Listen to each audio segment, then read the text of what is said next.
जय श्री राम, जय गुरुदेव। प्रभु श्री हनुमान जी के सुंदरकांड से सीखने वाली 5 महत्वपूर्ण बातें जो आपके जीवन में बताएगी दृढ़ संकल्प के बारे में, आपकी संकल्प शक्ति के बारे में, समर्पण के बारे में, सफलता के लिए तत्पर प्रयास कैसे किया जा सकता है, दया, ज्ञान, सकारात्मक सोच और सच्ची भक्ति कैसे की जा सकती है।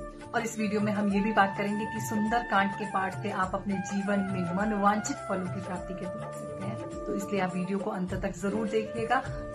अगर आपने चैनल पर फर्स्ट टाइम आए तो मेरे चैनल को सब्सक्राइब कर लीजिए, जिससे कि आगे की वीडियोस आपको बैक टू बैक अवेलेबल हो सके। तो अब हम बात करते हैं सुंदरकांड से सीखने वाली सबसे पहली और सबसे अद्भुत विशेषता क्या है सुंदरकांड। तो सबसे पहली बात है, सुंदरकांड से हम सीख सकते हैं कि अपने जीवन में जामवंत जैसे साथी को तलाशिए, जो आपके जीवन में छुपी हुई शक्तियों के बारे में आपको बताए।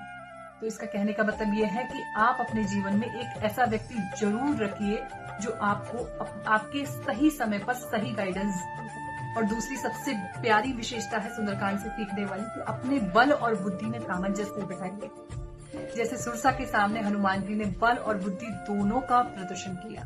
तो इसमें समझने वाली बात यह है कि जहां बल का प्रयोग होना है वहां केवल बुद्धि का प्रयोग ना करें, बुद्धि के साथ बल का भी प्रयोग करें। और जहां बुद्धि का प्रयोग होना है वहां पर केवल बल का प्रयोग नहीं करें। और तीसरी सबसे महत्वपूर्ण बात आती है सुंदरकांड से सीखने की कि छोटी छोटी डिटेलिंग पर आप ध्यान दीजिए। लंका में विभीषण जी का घर भी हनुमान जी ने पहचान लिया, क्योंकि विभीषण जी के घर के बाहर तुलसी जी के छोटे छोटे पौधे लगे हुए थे और अंदर राम जी के चिन्ह थे। और इसमें समझने वाली बात यह है कि आप छोटी छोटी डिटेल्स पर काम करते हुए चलेंगे तो आगे आपके गोल्स इजीली अचीव हो जाएंगे आपके जीवन में। और चौथी सबसे महत्वपूर्ण बात यह है कि सुंदरकांड से सीखने की, हनुमान जी ने अशोक वाटिका में जाकर हड़बड़ाहट यानी जल्दबाजी नहीं की और सबसे पहले ध्यानपूर्वक अशोक वाटिका का निरीक्षण किया और माता सीता का विश्वास पाने के लिए चुपचाप पेड़ पर बैठकर मुद्रिका उनके पास गिरा दी, ताकि माता सीता समझ जाएं कि प्रभु श्री राम के दूत आए। अपने कहने का मतलब ये है कि जब भी हम कोई नया काम स्टार्ट करें तो उसकी रूपरेखा हमारे दिमाग में पूर्ण रूप से तैयार होनी चाहिए कि क्या उसके स्ट्रेंथन पॉइंट्स हैं या क्या उनकी वीकनेसेस हैं।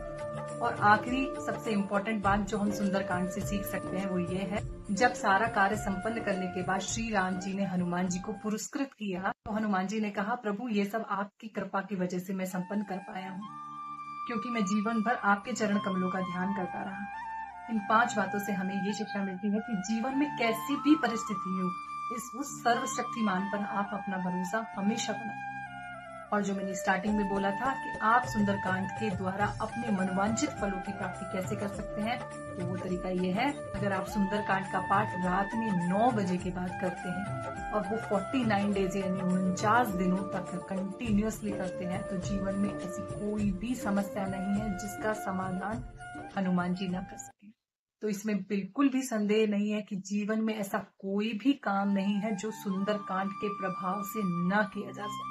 अब वीडियो को अंत करने से पहले मैं एक चीज जरूर कहना चाहूंगी, जो मैं हमेशा हमारे सारे वीडियोस में बोलती हूँ कि जीवन में एक नियम जरूर लीजिए, एक पाठ हनुमान चालीसा का। आपके जीवन में इतनी पॉजिटिविटी आ जाएगी कि आप सोच भी नहीं सकते। आई होप मेरा ये वीडियो आपको बहुत पसंद आया होगा। इसी तरीके की इंटरेस्टिंग वीडियो जो बेस्ड है एस्ट्रोलॉजी, न्यूमरोलॉजी, हनुमान जी की भक्ति पर, मेरे चैनल को लाइक कीजिए, शेयर कीजिए, कमेंट कीजिए और सब्सक्राइब भी कीजिए। तब तक के लिए जय श्री राम, जय हनुमान।